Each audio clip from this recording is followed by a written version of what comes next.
Subscribe कीजिए बीना के अवधि गीत चैनल को और बेल आइकन को दबाइए हमारी वीडियो सबसे पहले देखने के लिए।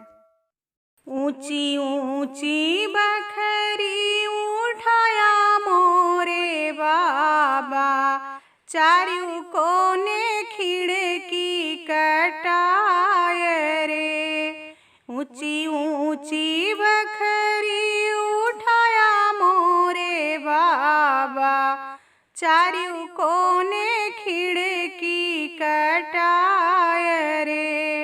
तेही चढ़ी बैठे हैं लाल सुगनेवा, भजई राम जी के नाम रे। तेही चढ़ी बैठे हैं लाल परवना, भजई राम जी के नाम रे।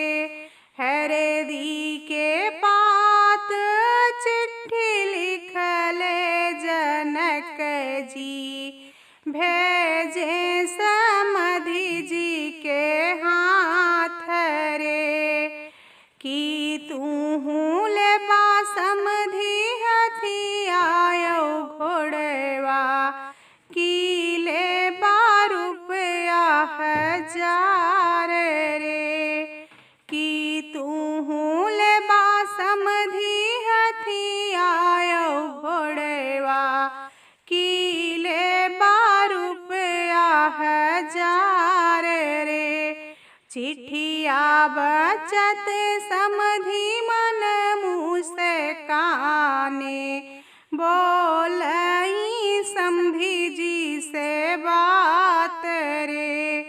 चिट्ठिया बचत समधि मन मुस्काने, बोलई समधि जी से बात रे।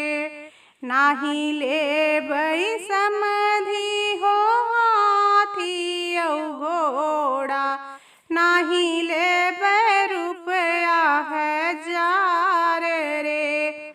नाही लेबै समधि हो हाथी औ घोड़ा, नाही लेबै रुपया 1000 रे।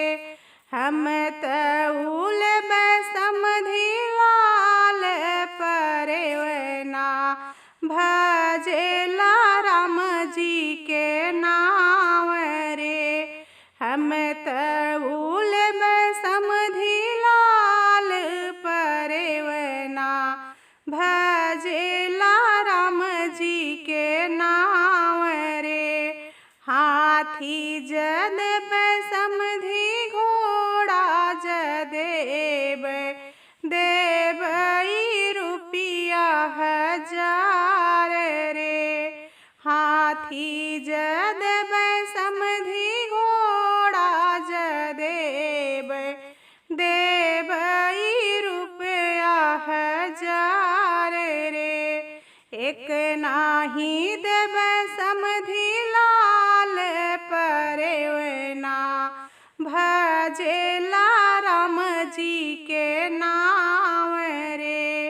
एक नाही देब समधि लाल परवना, भजेला राम जी के नाम रे। इतनी बचन जब सुनली कवन बेटी, सुना बाबा अरज हमार रे। इतनी बचन जब सुनली कवन बेटी, सुना बाबा अरज हमार रे। दैन देऊ मोरे बाबा लाल सुगनेवा, मानी लेऊ बचन हमार रे। दैन देऊ बाबा लाल सुगनेवा, मानी लेऊ बचन हमार रे।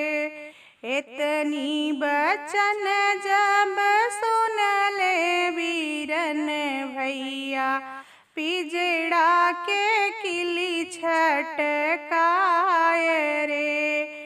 इतनी बचन जब सुन ले वीरन भैया, पिजड़ा के किली छटकाय रे। ई है रे बहिनिया के कारण सुगनवा, दूरी न देश चले जाऊ रे। ई है बहिनिया के कारण सुगनवा, दूरी